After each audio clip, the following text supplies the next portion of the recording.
평생 술도 담배도 안 했는데 왜 나만 암에 걸렸을까 하고 억울해진 적 있으신가요? 반대로 매일 술을 마시고 고기를 즐겨 먹는데도 멀쩡한 사람을 보며 나는 왜 저렇게 못 살았을까 하고 답답해진 적은 없으신가요? 오늘 이야기는 바로 그 질문에서 시작합니다. 라디오를 켜듯 편하게 들으셔도 됩니다. 오늘은 우리가 너무 오래 오해해 온 암에 대해 차분히 들여다보는 시간입니다. 암은 더 이상 특별한 사람에게만 생기는 병이 아닙니다.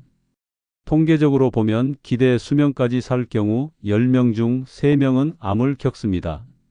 이 말은 곧 암이 일부의 불행이 아니라 우리 모두의 생활과 맞닿아 있다는 뜻입니다. 의학이 발전하면서 암은 예전처럼 곧바로 죽음으로 이어지는 병은 아니게 되었습니다. 치료 기술은 좋아졌고 생존 기간도 길어졌습니다. 그래서 어떤 분들은 암을 이제 만성질환처럼 받아들여도 되는 것 아니냐고 말하기도 합니다. 하지만 여기서 꼭 짚고 넘어가야 할 점이 있습니다. 치료가 가능해졌다는 말과 암이 가벼운 병이 되었다는 말은 전혀 다르다는 사실입니다. 암 환자를 실제로 진료해 본 의료진이라면 이렇게 말합니다. 암 진단을 덤덤하게 받아들이는 사람은 거의 없다고 말입니다. 아무리 흔해졌다고 해도 암이라는 단어가 주는 공포는 여전히 큽니다. 그렇기 때문에 우리가 할 수 있는 최선은 치료보다 예방에 조금 더 신경을 써야 합니다. 예방이란 거창한 약이 아니라 매일 반복되는 생활에서 시작됩니다. 그 생활의 첫 번째가 바로 음식입니다. 암을 예방하고 싶다면 무엇을 먹어야 하는지보다 무엇을 피해야 하는지를 알아야 합니다. 가장 먼저 이야기해야 할 것은 술입니다. 아마 이 순간 고개를 끄덕이시는 분도 계시고 한숨부터 쉬는 분도 계실 겁니다. 술은 세계보건기구에서 1급 발암물질로 분류한 물질입니다. 이 말은 담배와 같은 등급이라는 뜻입니다. 문제는 많은 분들이 아직도 술의 위험을 양으로 계산하려 한다는 점입니다. 소주는 이만큼이면 괜찮지 않나, 와인은 한두 잔 괜찮지 않나 하고 말입니다. 하지만 최근 연구들을 종합해보면 결론은 명확합니다. 술은 단 한 잔도 안전하지 않습니다. 하루에 알코올 50g 정도를 꾸준히 섭취한 사람의 경우 유방암 위험은 5배, 대장암 위험은 4배까지 높아진다는 보고도 있습니다. 여기에 흡연까지 겹치면 상황은 더 나빠집니다. 이 경우는 암세포에게 먹이를 주는 수준을 넘어 암세포가 살기 좋은 환경을 만들어주는 것과 다름없습니다. 특히 술을 마시면 얼굴이 빨개지는 분들이 있습니다. 이 현상을 단순히 술이 약한 체질 정도로만 생각하면 안 됩니다. 술이 몸에 들어오면 아세트알데하이드라는 물질이 생성되는데 이 물질은 강력한 발암물질입니다. 대부분의 사람은 이를 분해하는 효소가 있어 비교적 빨리 해독하지만 일부 사람들은 이 효소가 부족하거나 아예 없습니다. 이런 분들은 술을 마실 때마다 발암물질이 몸 안에 그대로 남게 됩니다. 얼굴이 빨개진다는 것은 지금 몸 안에 발암물질이 쌓이고 있다는 신호일 수 있습니다. 주량이 늘었다고 느끼는 경우도 있지만 그것은 몸이 적응한 것이지 안전해진 것이 아닙니다. 유전적으로 약한 분의 능력을 억지로 훈련시키는 것은 오히려 더 위험할 수 있습니다. 두 번째로 이야기할 음식은 가공육입니다. 햄, 소시지, 베이컨 같은 음식들입니다. 이 역시 세계보건기구에서 1급 발암물질로 분류되어 있습니다. 하루에 50g 이상의 가공육을 섭취하는 경우 대장암 위험이 약 18% 증가한다는 연구 결과도 있습니다. 많은 분들이 이렇게 질문하십니다. 삶아 먹으면 괜찮지 않느냐고 말입니다. 실제로 삶는 것이 굽는 것보다 낫기는 합니다. 하지만 가공육이 가진 근본적인 문제는 조리법만으로 해결되지 않습니다. 가공육 특유의 분홍색을 유지하기 위해 첨가되는 아질산염이라는 물질이 단백질과 결합하면 니트로사민이라는 강력한 발암물질로 변합니다. 특히 고온에서 조리할수록 이 반응은 더 활발해집니다. 지금까지는 술과 가공육처럼 암 위험을 높이는 식습관을 살펴봤습니다. 그런데 이보다 더 많은 사람들이 인식하지 못한 채 반복하고 있는 문제가 있습니다. 실제로는 술이나 고기보다 더 자주 더 많은 양으로 섭취되고 있습니다. 바로 혈당을 급격하게 올리는 음식들입니다.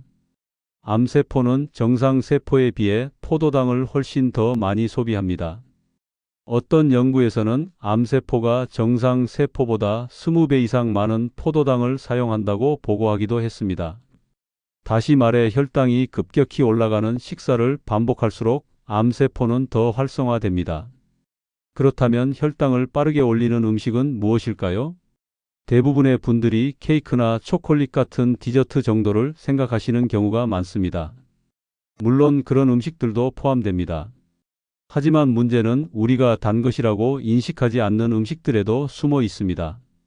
대표적인 것이 바로 흰 쌀밥과 떡 그리고 밀가루로 만든 빵입니다. 밥은 단맛이 느껴지지 않지만 몸 안에 들어오면 포도당으로 빠르게 분해됩니다. 특히 정제된 탄수화물은 혈당을 급격하게 올리는 특징이 있습니다. 그래서 식사 후 졸음이 쏟아지고 금방 다시 배가 고파지는 경험을 하게 되는 것입니다. 이 과정이 반복되면 인슐린 분비가 과도해지고 몸은 만성적인 고혈당 상태에 가까워집니다. 이런 환경은 암세포에게 매우 유리한 조건이 됩니다. 여기서 한 가지 오해를 짚고 가야 합니다. 그렇다면 밥을 먹지 말아야 하느냐는 질문입니다. 결론부터 말씀드리면 아닙니다. 문제는 밥 그 자체가 아니라 밥의 형태와 양 그리고 먹는 방식입니다. 흰 쌀밥 위주의 식사를 매 끼니 반복하고 여기에 반찬으로 단맛이 강한 양념이 더해지면 혈당은 훨씬 빠르게 치솟습니다. 반대로 잡곡이 섞인 밥이나 섬유질이 풍부한 반찬과 함께 천천히 먹는 식사는 혈당 상승을 완만하게 만듭니다. 같은 밥이라도 몸에 미치는 영향은 전혀 다를 수 있다는 뜻입니다. 그렇다면 디저트는 어떨까요? 식사 후에 꼭 달콤한 것이 당기는 분들 많으실 겁니다. 특히 아이스크림을 좋아하시는 분들도 많습니다. 아이스크림은 단순히 달기만 한 음식이 아닙니다. 당분과 포화지방이 동시에 들어있는 대표적인 음식입니다. 아이스크림에는 혈당을 빠르게 올리는 당분뿐 아니라 포화지방, 그리고 식감을 유지하기 위한 여러 첨가물이 함께 들어 있습니다. 일부 아이스크림에는 카라기난이라는 성분이 들어가는데 이 물질은 장내 염증과 관련된 논란이 꾸준히 제기되어 왔습니다. 이런 음식을 자주 섭취하면 몸은 만성 염증 상태에 가까워지고 암세포가 자라기 쉬운 환경이 만들어집니다. 여기서 또 하나 많은 분들이 놀라시는 음식이 있습니다. 바로 젓갈입니다. 젓갈은 한국인의 식탁에서 빼놓기 어려운 음식입니다. 명란젓, 낙지젓, 새우젓 같은 음식들은 밥도둑이라는 별명이 붙을 정도로 인기가 많습니다. 하지만 젓갈은 염분이 매우 높고 발효 과정에서 특정 조건이 맞으면 니트로사민이라는 발암 물질이 생성될 수 있습니다. 니트로사민은 단백질과 특정 화학 물질이 결합하면서 만들어지는 물질로 여러 연구에서 암과의 연관성이 제기되어 왔습니다. 그렇다면 김치는 어떨까요? 김치도 발암물질이라는 이야기를 들은 적 있으신가요? 이 부분은 정확히 구분할 필요가 있습니다. 김치 자체가 발암물질이라는 근거는 없습니다. 오히려 김치에는 마늘파, 배추에서 나오는 항염 성분과 면역을 돕는 성분들이 풍부합니다. 문제는 김치에 들어가는 젓갈의 종류와 발효 환경입니다. 일부 연구에서는 젓갈이 많이 들어간 김치에서 니트로사민 함량이 더 높게 측정되기도 했습니다. 또한 김치를 높은 온도에서 오래 숙성시키는 경우 이 물질이 더 많이 생성될 수 있다는 보고도 있습니다. 그렇다고 김치를 아예 먹지 말아야 할까요? 그렇지는 않습니다. 다만 지나치게 짜고 젓갈이 많이 들어간 김치를 과하게 섭취하는 습관은 조절할 필요가 있습니다. 결국 여기까지의 이야기를 한 문장으로 정리하면 이렇습니다. 암을 키우는 음식은 특정한 하나의 음식이 아니라 혈당을 급격히 올리고 염증을 지속시키는 식습관 전체입니다. 단맛이 강한 음식, 흰쌀 위주의 식사, 잦은 간식과 디저트, 그리고 염분이 과한 발효식품이 반복되면 몸은 암세포가 살기 좋은 환경으로 조금씩 변해갑니다. 이 변화는 하루 이틀 만에 나타나지 않기 때문에 우리는 쉽게 체감하지 못합니다. 하지만 수년, 수십 년이 지나 어느 날 결과로 드러나게 됩니다. 지금까지 살펴본 음식들의 공통점은 하나입니다. 특정 음식 하나가 문제가 되는 것이 아니라 매일 반복되는 식습관이 몸의 환경을 바꾼다는 점입니다. 자, 이제부터는 많은 분들이 가장 판단하기 어려워하는 음식들, 우유와 유제품 그리고 커피 이야기를 이어가 보겠습니다. 아마도 이 이야기를 시작하면 마음이 복잡해지시는 분들도 계실 겁니다. 누군가는 우유는 완전 식품이라고 말하고 누군가는 우유가 암을 키운다고 말합니다. 커피 역시 어떤 날은 몸에 좋다고 하고 어떤 날은 발암물질이라고 합니다. 도대체 무엇을 믿어야 할까요? 자, 현재까지 알려진 근거를 바탕으로 차분히 정리해 보겠습니다. 먼저 우유 이야기부터 해보겠습니다. 우유는 분명 영양이 풍부한 식품입니다. 단백질과 칼슘을 포함해 성장에 필요한 여러 성분이 들어 있습니다. 하지만 문제는 연령과 섭취량입니다. 어린 시절 성장기에는 도움이 될 수 있지만 성인이 된 이후, 특히 중장년 이후에는 이야기가 달라질 수 있습니다. 일부 암, 특히 유방암과 난소암은 여성 호르몬의 영향을 크게 받는 암입니다. 우유와 유제품에는 인슐린 유사 성장인자라는 물질이 포함되어 있는데 이 물질은 세포 성장을 촉진하는 역할을 합니다. 성장기에는 필요한 기능이지만 이미 성장이 끝난 이후에는 세포 증식을 자극하는 방향으로 작용할 수 있습니다. 실제로 대규모 연구들 중 일부에서는 하루에 우유를 3잔 이상 섭취하는 여성에서 난소암이나 유방암 위험이 높아졌다는 결과가 보고되기도 했습니다. 그렇다면 우유는 무조건 나쁜 음식일까요? 여기서 또 극단으로 가면 안 됩니다. 우유에는 분명 뼈 건강에 도움이 되는 칼슘과 단백질이 들어있고 모든 사람이 같은 영향을 받는 것도 아닙니다. 중요한 것은 과도함입니다.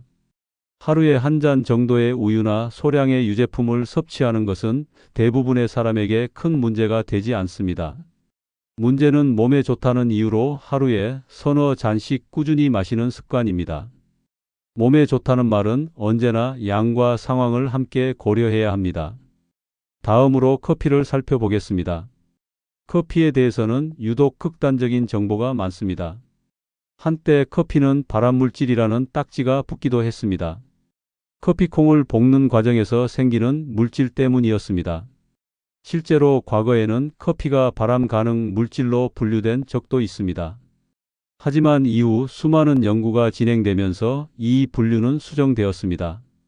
현재 기준에서 커피는 발암물질로 분류되지 않습니다. 오히려 여러 연구에서 커피를 적당히 마시는 사람들이 특정 암의 위험이 낮다는 결과가 반복적으로 보고되고 있습니다. 커피에는 폴리페놀과 클로로겐산 같은 강력한 항산화 물질이 풍부하게 들어 있습니다. 항산화 물질은 우리 몸에서 활성산소를 제거하는 역할을 합니다. 활성산소는 세포를 손상시키고 염증을 유발하며 장기적으로 암 발생 위험을 높이는 요인 중 하나입니다. 커피를 꾸준히 마시는 사람들에게서 대장암이나 간암 위험이 낮아졌다는 연구 결과도 있습니다. 그렇다면 커피는 많이 마실수록 좋을까요? 아닙니다. 하루에 커피 3잔 정도를 마시는 사람들에게서 사망률이 가장 낮았다는 대규모 연구 결과가 있습니다. 하지만 그 이상으로 과도하게 마시면 불면, 심장 두근거림, 위장 자극 같은 문제가 생길 수 있습니다. 또한 설탕과 프림이 잔뜩 들어간 커피는 이야기가 달라집니다. 커피 그 자체가 아니라 커피에 무엇을 더하느냐가 중요해집니다. 디카페인 커피는 어떨까요? 카페인이 몸에 맞지 않는 분들도 계실 겁니다. 디카페인 커피도 항산화 성분은 그대로 유지되기 때문에 건강 효과는 일반 커피와 크게 다르지 않습니다. 카페인 때문에 잠을 설친다거나 심장이 불편한 분들은 디카페인으로 바꾸는 것도 좋은 선택이 될 수 있습니다. 여기서 한 가지 더 짚고 가야 할 부분이 있습니다. 바로 커피의 온도입니다. 뜨거운 음식을 좋아하시는 분들 많으실 겁니다. 뜨거운 커피나 차를 마시는 습관이 몸에 좋다고 믿는 분들도 계십니다. 하지만 연구에 따르면 65도 이상의 매우 뜨거운 음료를 장기간 마시는 사람들에게서 식도암 위험이 높아졌다는 보고가 있습니다. 이 경우 문제는 커피 자체가 아니라 뜨거운 온도입니다. 반복적으로 식도 점막이 자극을 받으면 손상이 누적될 수 있습니다. 그렇다면 차갑게 마시는 것이 무조건 좋을까요? 이것 역시 정답은 아닙니다. 너무 차가운 음료는 위장에 부담을 줄 수 있습니다. 결국 가장 무난한 선택은 미지근하거나 약간 식힌 상태의 음료입니다. 여기까지 정리하면 분명해집니다. 우유와 커피는 좋다 나쁘다로 단정할 수 있는 음식이 아닙니다. 개인의 몸 상태와 섭취량, 그리고 어떤 방식으로 먹고 마시느냐가 더 중요합니다. 그런데 여기서 많은 분들이 이렇게 생각하실 겁니다. 식습관은 그렇다 쳐도 나는 그래도 건강검진은 잘 챙기고 있다고 말입니다. 나라에서 해주는 검진도 빠짐없이 받고 혹시 몰라서 비싼 검사도 몇 가지 추가했으니 어느 정도는 안심해도 되지 않겠느냐는 생각입니다. 하지만 정말 그럴까요? 검진을 많이 받을수록 암을 더 잘 막을 수 있을까요? 이제부터는 우리가 당연하게 믿고 있는 건강검진에 대해 현실적인 이야기로 이어가 보겠습니다. 먼저 국가건강검진부터 차분히 살펴보겠습니다. 국가건강검진은 분명 좋은 제도입니다. 일정 나이가 되면 위암, 유방암, 간암, 대장암, 자궁경, 부암, 폐암처럼 발생률과 사망률이 높은 암을 중심으로 검사를 해줍니다. 하지만 여기에는 중요한 전제가 있습니다. 국가검진은 모든 암을 찾기 위한 검사가 아니라 최소한의 암만을 선별하기 위한 검사라는 점입니다. 다시 말해 국가검진을 받았다고 해서 암에서 완전히 안전하다는 뜻은 아닙니다. 실제로 국가검진을 꾸준히 받았음에도 불구하고 다른 암이 발견되는 경우도 많습니다. 하지만 따져보면 그 암은 애초에 국가검진 항목에 포함되어 있지 않았던 경우가 대부분입니다. 검진의 한계를 정확히 이해하는 것이 중요합니다. 그렇다면 국가검진 외에 비싼 건강검진을 추가로 받아야 할까요? 여기서부터는 선택의 영역이지만 분명히 말씀드릴 수 있는 것이 있습니다. 비싸다고 해서 무조건 좋은 검사는 아니라는 사실입니다. 오히려 불필요한 검사가 몸에 해가 되는 경우도 있습니다. 대표적인 예가 바로 PET-CT 검사입니다. PET-CT는 몸에 방사성 물질을 주입한 뒤 암이나 염증처럼 활동성이 높은 부위를 찾아내는 검사입니다. 원래 목적은 이미 암 진단을 받은 환자에게서 다른 장기로 전이가 되었는지 확인하기 위한 검사입니다. 그런데 요즘 일부 검진센터에서는 이 검사를 일반인 검진에 포함시키기도 합니다. 문제는 PET-CT 한 번으로 노출되는 방사선 양이 우리가 1년 동안 허용되는 방사선 양보다 몇 배나 많다는 점입니다. 방사선은 적을수록 좋습니다. 반복적인 방사선 노출은 정상 세포의 유전자에 손상을 줄 수 있고 오히려 암 발생 위험을 높일 수 있습니다. 다시 말해 암을 찾기 위해 찍은 검사가 암의 씨앗이 될 수도 있다는 뜻입니다. 그렇다면 PET-CT를 권유받으면 무조건 거절해야 할까요? 이미 암 진단을 받았고 병기 판단이나 치료 방향 결정이 필요한 경우라면 이 검사는 분명히 필요한 검사입니다. 하지만 증상도 없고 단순히 불안하다는 이유로 받는 검진 목적의 PET-CT는 신중해야 합니다. 두 번째로 많이 권유되는 검사가 복부-CT입니다. 복부-CT는 배안을 아주 자세히 볼 수 있는 검사이지만 이 역시 방사선 노출이 큽니다. 게다가 복부-CT를 찍을 때는 조영제를 사용하는 경우가 많은데 이 조영제는 신장에 부담을 줄 수 있습니다. 특히 나이가 들수록 신장 기능은 자연스럽게 떨어지기 때문에 이런 검사는 더 신중해야 합니다. 복부-CT는 폭통이 심하거나 출혈이 의심되거나 이미 병이 발견된 후 경과를 확인할 때 사용하는 검사이지 단순 검진용으로 반복해서 받을 검사는 아닙니다. 다음으로 많은 분들이 기대를 걸고 받는 검사가 암표지자 검사입니다. 또 하나 흔히 권유되는 검사가 뇌 MRI입니다. 머리가 아프거나 치매가 걱정된다는 이유로 뇌 MRI를 찍는 분들도 계십니다. 뇌 MRI는 방사선 노출은 없지만 가격이 비싸고 검진 목적으로는 발견되는 이상이 거의 없는 경우가 많습니다. 특정 증상이 있거나 의학적 필요가 있을 때 의미가 있는 검사입니다. 지금까지의 이야기를 한 문장으로 정리하면 검진은 많이 받는 것이 아니라 맞게 받는 것이 중요하다는 점입니다. 그렇다면 이제 남는 질문은 하나입니다. 시니어에게 정말 필요한 검사는 무엇이고 꼭 챙겨야 할 최소한의 기준은 어디까지일까요? 이제 마지막으로 그 기준을 차분히 정리해 보겠습니다. 암을 비롯한 대부분의 만성질환은 아프지 않을 때 조용히 시작됩니다. 그래서 증상이 나타났을 때는 이미 상당히 진행된 경우가 많습니다. 그렇기 때문에 검진은 증상이 없을 때 받는 것이 의미가 있습니다. 다만 무작정 많이 받는 것이 아니라 꼭 필요한 것만 선택해야 합니다. 그 첫 번째가 바로 복부 초음파입니다. 복부 초음파는 간, 담낭, 췌장, 신장처럼 우리 몸 깊숙이 있는 장기들을 비교적 안전하게 확인할 수 있는 검사입니다.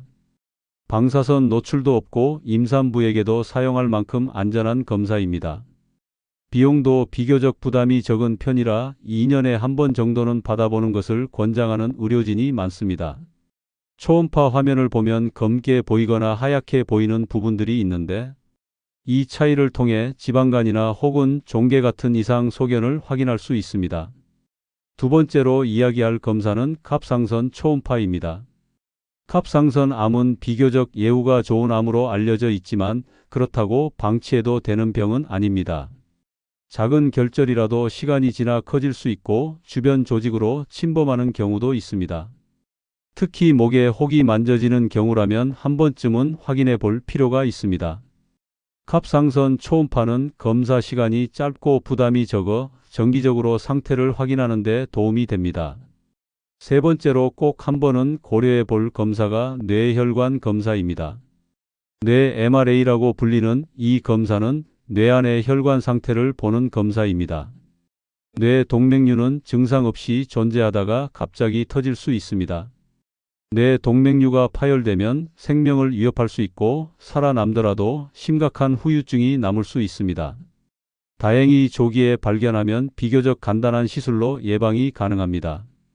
모든 사람이 반복해서 받을 필요는 없지만 40대 이후 한 번쯤은 자신의 뇌혈관 상태를 확인해 보는 것도 의미가 있습니다. 네 번째로 추천되는 검사는 경동맥 초음파입니다. 경동맥은 목에 위치한 굵은 혈관으로 뇌로 가는 혈액의 통로입니다. 이 혈관에 문제가 생기면 뇌졸중 위험이 높아집니다. 경동맥 초음파를 통해 혈관 벽에 찌꺼기가 쌓여 있는지 혈관이 좁아지지는 않았는지 확인할 수 있습니다. 이 검사는 뇌 건강뿐 아니라 심장 혈관 상태를 가늠하는 데도 도움이 됩니다. 마지막으로 가장 기본이면서도 가장 많은 정보를 주는 검사가 혈액 검사입니다. 혈액 검사는 단순해 보이지만 몸 전체의 상태를 반영합니다. 간 수치, 신장 기능, 혈당, 콜레스테롤, 염증 수치까지 한 번에 확인할 수 있습니다. 특별한 증상이 없더라도 6개월에 한 번 정도는 동네 병원에서 혈액 검사를 받아보는 것이 좋습니다. 여기까지 정리해보면 시니어에게 필요한 검사는 생각보다 적습니다. 이때 중요한 것은 여러 병원을 전전하며 검사를 흩어놓기보다는 한 의료기관에서 꾸준히 기록을 쌓는 것이 더 중요할 수 있습니다. 과거 결과와 현재 결과를 비교할 수 있을 때 변화의 의미를 정확히 읽을 수 있기 때문입니다. 건강은 어느 날 갑자기 무너지는 것이 아니라 매일의 선택이 쌓여 만들어집니다. 무엇을 먹고 어떻게 쉬고 얼마나 움직이며 어떤 검사를 선택하는지가 모두 연결되어 있습니다. 오늘의 이야기가 두려움을 주기보다는 기준을 세우는 시간이 되었으면 합니다. 이제는 무조건 피하거나 무조건 믿기보다 내 몸에 맞는 선택을 할 수 있는 눈을 가지는 것이 중요합니다. 오늘부터라도 식탁에서 하나 검진해서 하나씩 다시 돌아보신다면 그것이 바로 가장 현실적인 예방의 시작일 것입니다. 오늘의 이야기가 도움이 되셨다면 화면 아래에 좋아요와 구독을 꾹 눌러주세요. 댓글에 건강이라고 남겨주세요. 여러분의 관심이 저에게 큰 힘이 됩니다. 오늘도 몸이 편안한 하루 보내시기 바랍니다. 감사합니다.